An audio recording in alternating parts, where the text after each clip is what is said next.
respected members on the dais, respected Sri Bundu Rajan, the founder of Pambungal Publications, respected Dr. Major Nalini Janardhanan, the Vanida Ratnam awardee, respected Colonel Janardhan, respected delegates and ladies and gentlemen. I am delighted to be here this evening to address this august gathering on the occasion of the 23rd anniversary of the Pambungal Publications. And I am indeed grateful to the organizers, particularly Sri Mundu Rajan, the founder of Pambungal Publications. I am glad to know that Pambungal Publications has a glorious 23 years and have published several books during the last 23 years of most valuable books. I am amazed to see that such a great galaxy of writers and intellectuals from Kerala settled in Mumbai, and indeed their outpourings, scientific, intellectual, spiritual, exploration of nature, etc., collectively of the highest degree of intellectual outputs. And I would request the organizers to translate all these Malayalam books into English so that it can be read by the entire world, because English language has now come into prominence. On this occasion, I have been requested by the organizers to deliver a talk related to publishing industry.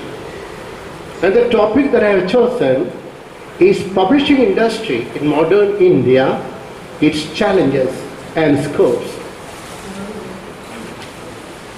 I must confess at the outset, I am not a publishing authority. However, in my capacity as a lawyer, law lecturer, freelance journalist, and also on account of my pursuing a journalism and mass communication degree from a central university, I have had plenty of chances, opportunities to observe at close quarters the development of publishing industry in India and abroad. I would like to share with you some of these observations. Publishing industry world over has been witnessing a phenomenal change since the last couple of decades, mainly on account of the globalization we have witnessed over the years. We are presently living in an information society surrounded by computers, intellectuals, internet, social medias, and robots, artificial intelligence, etc., etc. We are witnessing a worldwide growth of publishing industry. In fact, certain regions of the world which had hitherto remained aloof from the mainstream publishing industry has now come out in the mainstream publishing industry. For example, if you trace the history of the Middle Eastern countries, you will find prior to the oil boom, prior to the globalization, all those Middle Eastern countries and Islamic countries were keeping away from the mainstream publishing industry in the country, in the world, and their knowledge and wisdom were mainly confined to Quran. You would have also heard about a story of a Middle Eastern ruler burning down the most famous Alexandria library, saying that those library containing books which are insult to Quran, and according to him, the entire Quran contains the knowledge and the wisdom a human wants to acquire. His name, for he is from the Middle Eastern country, his name is Caliph Omar bin Al-Khattab, saying that he doesn't want to to maintain any library so long as Quran remains. I for one, however, do not accept this contention, although it is prevalent contention. However, in the modern time, since the time we have been witnessing globalization and oil boom, these changes drastically changed. Now in all the Middle Eastern countries, you will find that rulers are high intellectuals, having acquired degrees and PhDs, and they are now started promoting the culture of reading books and side by side establishing libraries and publishing of books in a big way.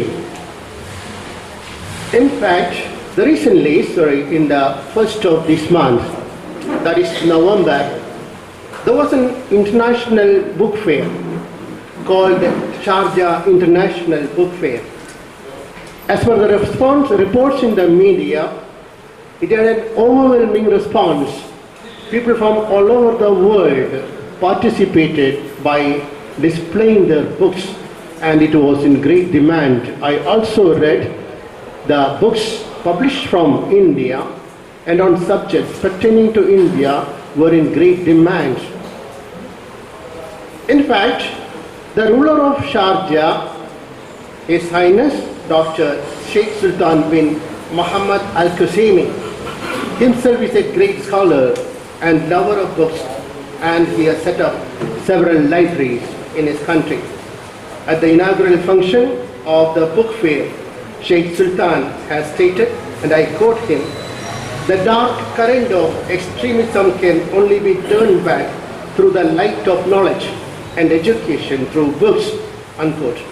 I'm sure his call for the publication of good books will go a long way in maintaining a peaceful society around the world. Sheikh Sultan has evinced keen interest in the publishing industry of India, and he has visited this country several times in this regard. As you are aware, in all the Muslim and Arab countries, there are unprecedented changes of view towards India and Indians. In Turkey, which is an Islamic country, the government issued in 2015 a special commemorative stamp depicting our Prime Minister Modi ji and our national flag in recognition of the dynamic leadership of Modi ji and the importance attached to Indians by the Turkish people. Likewise, in UAE, which is an Arab country, the government has allotted a large chunk of land for the construction of a magnificent Hindu temple in that country. Similarly, in Saudi Arabia, where I had lived in the past, government conferred upon Modi ji the highest civilian honor of that country.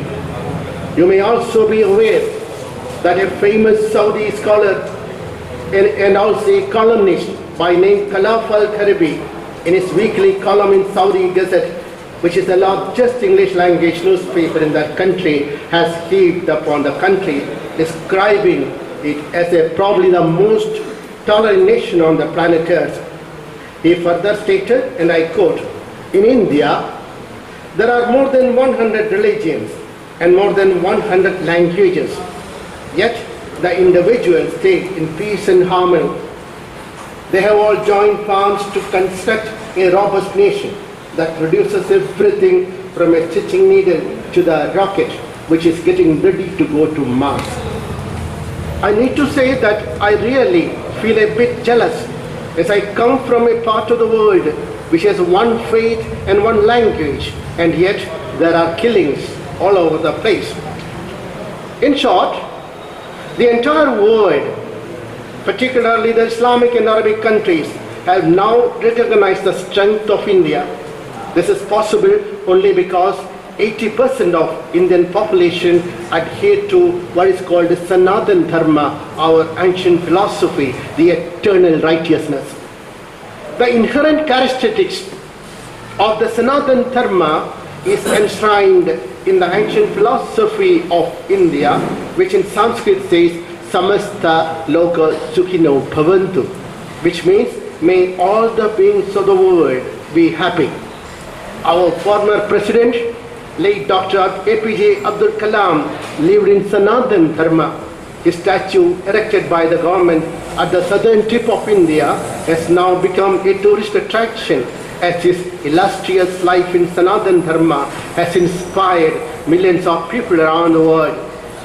India is the only country in the world which has the largest diversities, and yet there is a strong thread binding all Indians together, which is called the thread of unity. This unity in diversity is the inherent strength of our country. As you are aware, the main national characteristics of the United States of America is what is called liberty. The Statue of Liberty is the national symbol of USA. Similarly, the national characteristics of India is unity in diversity. Unfortunately, however, there is no statue of this unity which must have been there even when the country attained independence. However, I am sure all the patriots Indians will be glad to know that a grand statue of unity is now coming up in the state of Gujarat, which is almost in the heart of India. On completion, it will become a great tourist spot. When many parts of the world would be burning in sectarian violence, this Statue of Unity of India will give new light of succor, solace and inspiration, like a lighthouse guiding the ships and navigation in the troubled waters. The statue shall remain as a monument for people around the world to emulate this fundamental Indian characteristics of unity in diversity and peace and harmony, fostering universal brotherhood. I'm sure the place around the Statue of Unity will become a major tourist attraction in India, exactly as the Statue of Liberty in the USA in the years to come. In this unprecedented change of outlook around the world towards India, I am sure there is a great scope for the publishing industry in India. Our publishing industry can have joint ventures around the world. Several American publishing corporations have joint ventures in India, as for example, the HarperCollins publishers have established a joint venture with India Today Publications. Apart from these changes taking place around the world, we in India are witnessing almost every day great changes at all levels. Since the time there was a change of government at the center in 2014, the country is in the process of leaving behind its tag as a developing nation into a fully developed country in the years to come. India is presently at the threshold of re-emerging as a major economic power in the world. All the major rating agencies in the world, including IMF and World Bank, has unanimously reckoned this country as the fastest growing major economies, even surpassing China. The IT sector in India is world's largest outsourcing destination for the information technology. The year 2015 witnessed a tremendous growth in the emergence of innovative startups and creative entrepreneurs. Presently, India ranks third in the global startup ecosystem.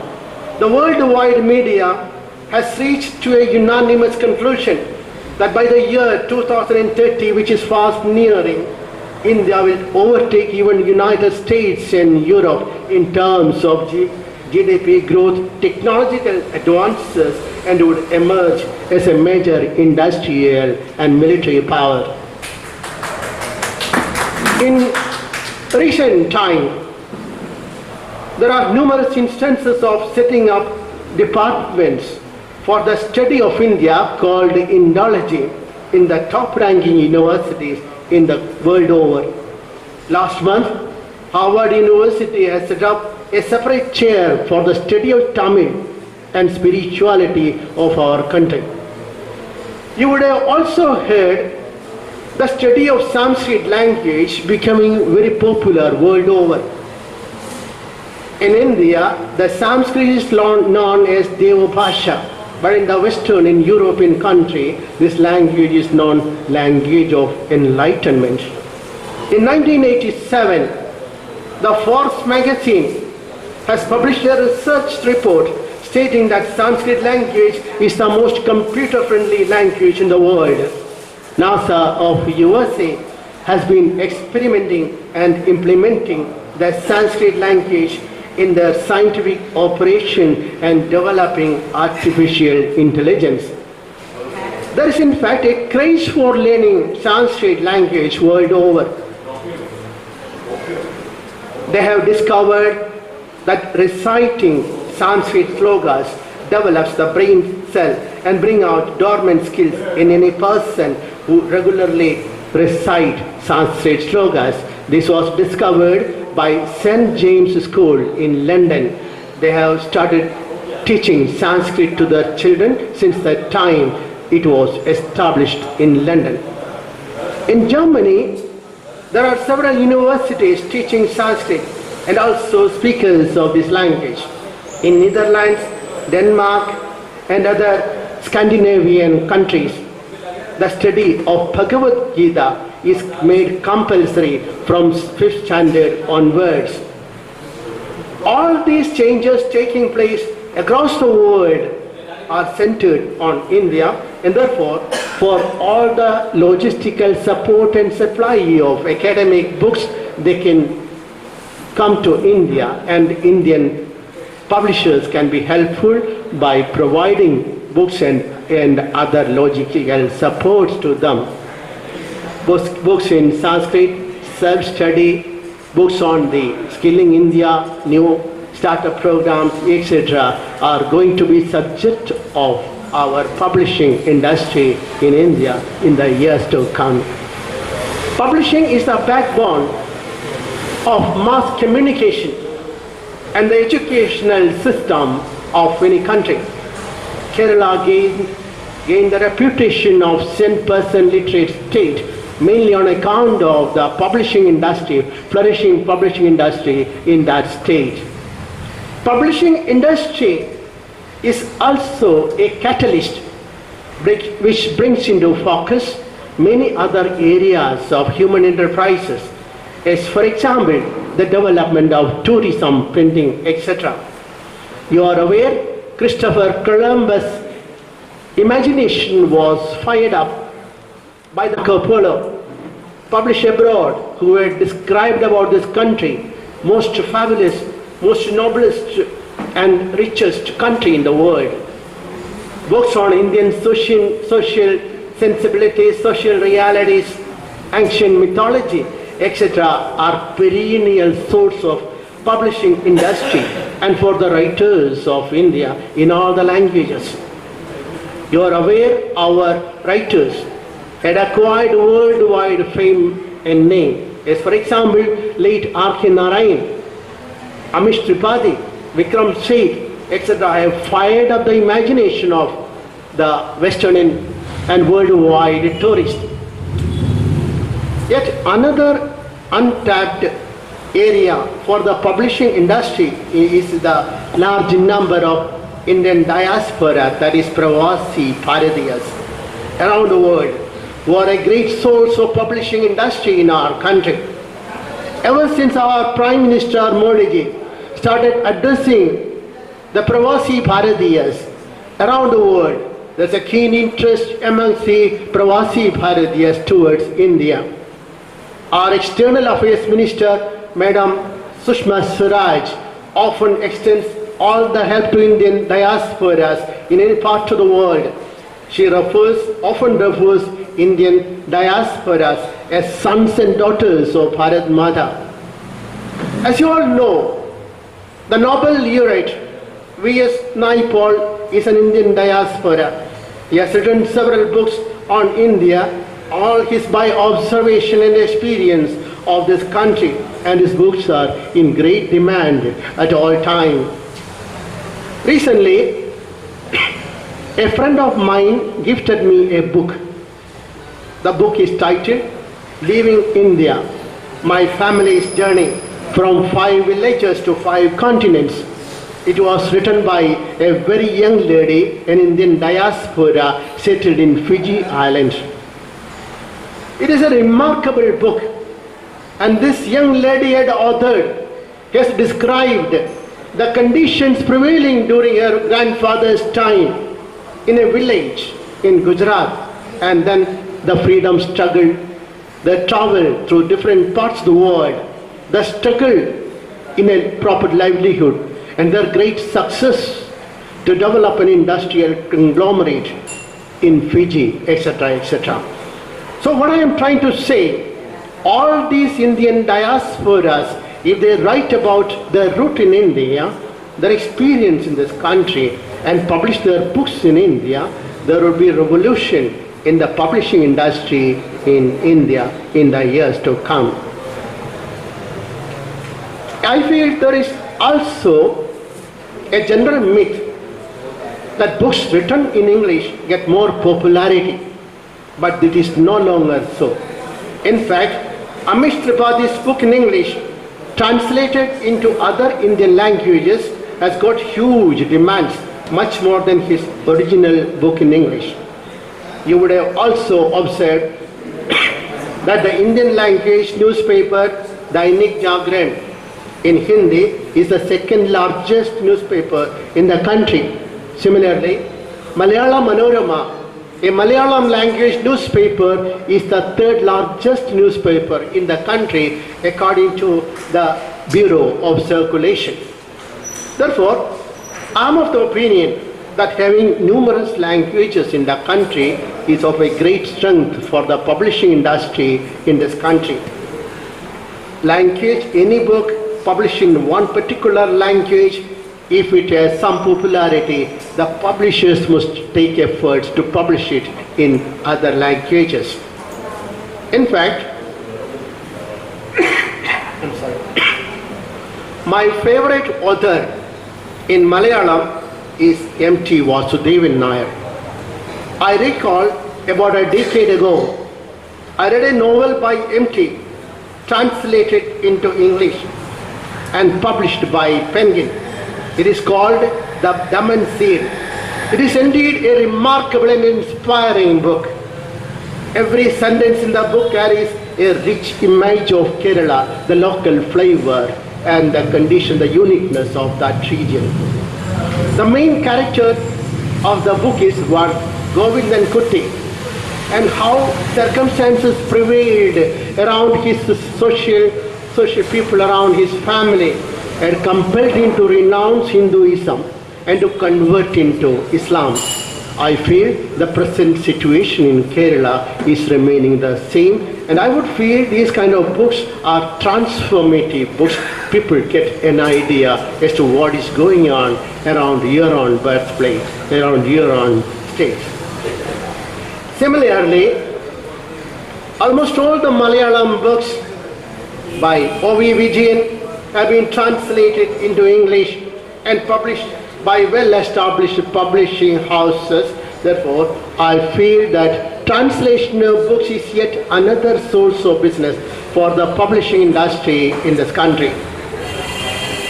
If you were to trace the trend in publishing of books in Malayalam, you will observe that writings by the Keralite diasporas around the world, in the particularly Middle Eastern countries and the NRIs, are steadily increasing. Take for instance the book called Adv.Surendra, originally published in Malayalam. It was written by a Keralite living in the kingdom of Bahrain, an NRI. His name is Benjamin Benny. Although it was his first book, it had a phenomenal success. I understand that this book has undergone over 50 reprints, and also Adv.Surendra has also been translated into English by a multinational publishing giant Penguin, and I have read that book some couple of years ago. I'm glad to know that Pambungal Publishing House is coming up in a big way to promote writings by the diasporas around the world in both Malayalam and English. In this modern time, Anybody with a computer can produce any write-up on any topic under the sun and enter into what is popularly known as self-publishing. Any Tom, Dick and Harry can overnight become a self-publisher. But the question is whether he can reach his books to the intended readers or the book lovers, and for which only the traditional publishers can help by way of distribution of that self-published books. You must have heard of the recent success story of Amish Tripathi. Amish came out with a mythological story of India. Initially, he also self-published his book. He did not stop there. His creative output was taken over by a well-known mainstream publishing journal, namely Westland Books, who distributed his books through its vast network of publishing across the world, and sky was the limit. And I heard that his book is also published in many other languages of the world. If you were to analyze the statistic regarding publishing industry in India, you would discover that publishing industry in India is steadily growing in the country since independence. At one period of time after India attained independence, India had been relying upon 60 to 80% of imported books. Presently, we are witnessing a great degree of indigenization and growth of local authors in local vernacular languages are growing up at a very fast, encouraging rate. If you were to consider the success story of Penguin, which is a giant multinational publishing corporation, you will realize this reality. Penguin initially started their operation in India only for distributing their work published in many parts of the world except in India. But later on they realized the potential of publishing books by Indian authors, and they published numerous books of Indian authors, and therefore the import of foreign books have now reduced to 10 or 20%. That's a great encouraging sign for the publishing industry in this country. One of the major challenges by the publishing industry is what is known as book piracy. India is regarded as the largest book piracy centers in the world. A survey conducted by the Publishers Weekly shows that there is a parallel publishing industry exclusively dealing in pirated books going on in India. This will have to be tackled by strengthening the copyright laws by the government and also the intellectual property right, and also by creating awareness amongst the public by appropriate campaign.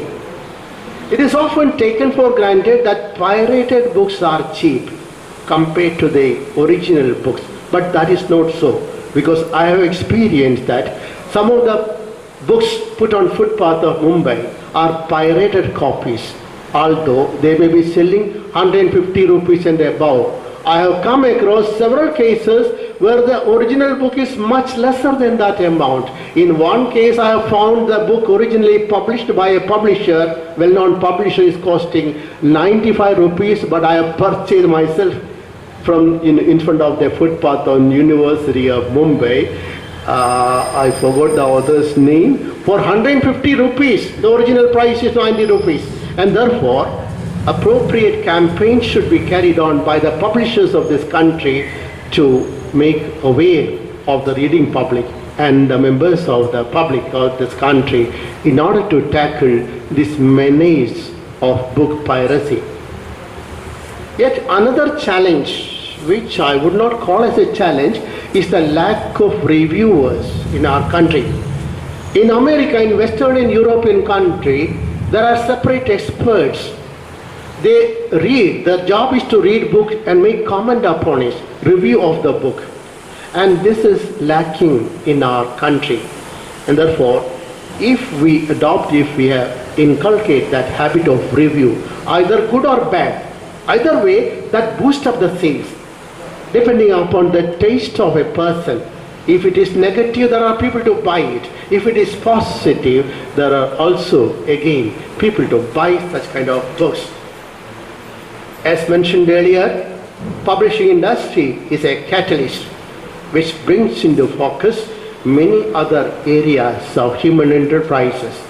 I am sure Pambungal Publishing House will seize this favorable climate, favorable opportunity in India, around the world, and they would scale greater heights in the years to come.